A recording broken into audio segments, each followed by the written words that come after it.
Un vaccin, cela sert à prévenir les maladies infectieuses. On met dans le corps un microbe inactif, le corps réagit et développe des défenses qu'on appelle anticorps, et si un jour le vrai microbe se présente, ils agiront tout de suite et empêcheront la maladie de se développer. Trois vaccins sont obligatoires, surnommés DT polio, diphtérie, tétanos, poliomyélite. Il faut être vacciné avant d'avoir 1 an pour le DT et jusqu'à 13 ans pour tous les rappels en ce qui concerne la polio. C'est une condition pour pouvoir entrer à la crèche ou à l'école. La France et l'Italie sont les seuls pays de l'Union européenne à maintenir une telle obligation pour les enfants.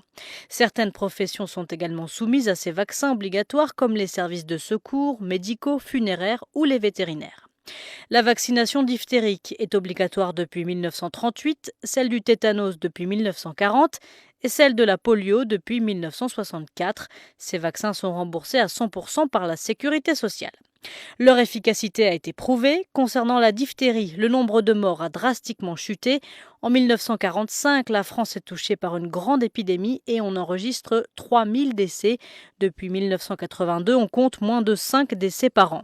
Concernant le tétanos, l'INPES, l'Institut de prévention et d'éducation pour la santé, note qu'1 millier de Français sont morts de cette maladie en 1945. 30 ans plus tard, le chiffre tombe à 171 et puis à 7 cas mortels en 2005. Malgré la vaccination généralisée, le tétanos n'a pas complètement disparu en France. Plusieurs cas sont détectés tous les ans, surtout chez les femmes âgées. Enfin, la poliomyélite, aucun cas n'a été relevé en France depuis 1990, excepté un cas importé en 1995. L'Organisation mondiale de la santé s'est fixée pour objectif d'éradiquer totalement cette maladie.